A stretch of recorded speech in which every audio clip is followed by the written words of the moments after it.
Turns out the best way to make a great Ip Man movie is to not have Wilson Yip direct it, or have Donnie Yen be in it.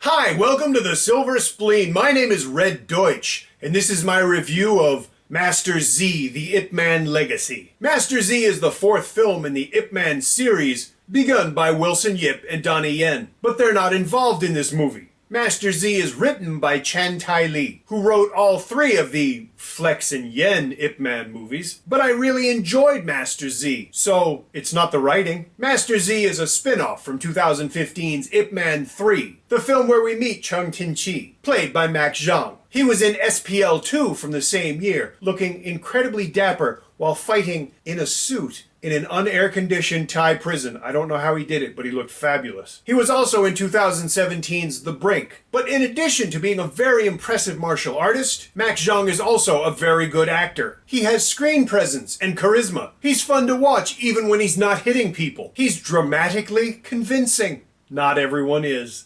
Master Z is directed by Yuen Woo-ping. That's almost an unfair advantage because Yuen Woo-ping is Yuen Woo-ping. He could make me look like a martial artist. Ip Man 7. Something is very, very wrong. Good lord, where were we? When I saw the posters for Master Z at Film Art last year, I thought, finally, an Ip Man movie I could look forward to. I'm not going to talk about much of the story in Master Z, because it's not really necessary. And besides, I want you to watch the movie. But I will say that the story is refreshingly prominent. A lot of movies in this genre have a story that's little more than a means of getting from fight scene A to fight scene B. Master Z isn't that way. The fight scenes actually serve the story, not the other way round. Speaking of which, Chrissy Chowsana plays the healthiest junkie since Louis Koo in Protégé. But who cares? She handles her role well, just like everyone else in this movie. Master Z takes place right after the events of Ip Man 3. Chung Tin-chi is trying to be a single father and a small business owner, and he's left the martial world behind.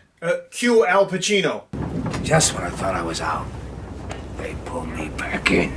Master Z meets a nice woman, played by Ada Liu. Her brother is played by longtime Donnie Yen collaborator Jing Yu. He's a bar owner who walks a very thin line between righteous man and horrible boss, and does so by veering between being very funny and dead serious. I really enjoyed his tonal shifts, because while they may not have been totally realistic, they were really, really entertaining, and I enjoyed it a lot. Kevin Cheng plays a drug dealer, and Patrick Tam returns as a gangster who, like Jing Yu, is equally entertaining at polar opposites of behavior. They work for Michelle Yeoh, who turns in a remarkably impressive performance, both dramatically and in terms of her action scenes. Could she really do anything else? I mean, it's Michelle Yeoh. She more than keeps up with Max Zhang, whom I'm enjoying watching more and more. He's not effusive in this movie, but he's got a Clint Eastwood strong silent type sort of vibe, and it really works. In Master Z, he plays a single father, and I felt like he did a really great job in the role. He was really convincing as a man, struggling with a task that's obviously very, very important to him, that also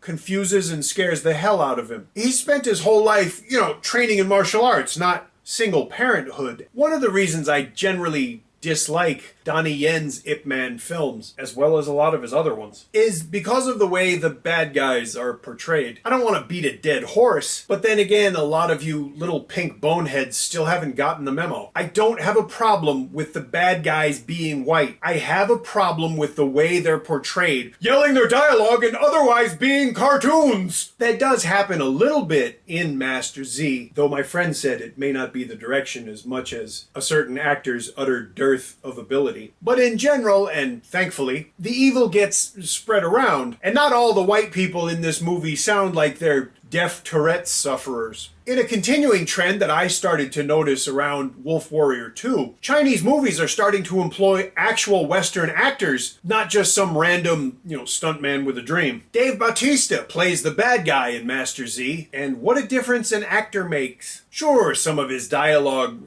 and his character are a little excessive, but by and large, pun intended, he's engaging, impressive, and most importantly for me, not a fucking cartoon. Between him and Frank Grillo, the quality of the evil white wrong guy in Chinese movies has moved up several notches. Thank Thug. Sick. Are white people evil in Master Z? Yes, we are. Are they the only evil people? No. Are white people racist in Master Z? Yes, they are. Is this point belabored the way that it is in Donnie Yen movies? No. It's there, but it's always implicit, which is often a much more effective way of getting a message across, even to chain-smoking security guards in third-tier cities. Take a note, Wilson. Master Z is better than all three Donnie Yen Ip Man movies and Chasing the Dragon combined. I would gladly pay to watch 15 more Master Z movies, and I hope this movie does well enough that we get at least 2 more of them. Max Zhang deserves to be a much bigger star, and I look forward to seeing his next performance, whether it's as Master Z or any other character. But what do I know about movies, right? Well, I do know that this movie was a kind of surprising last-minute addition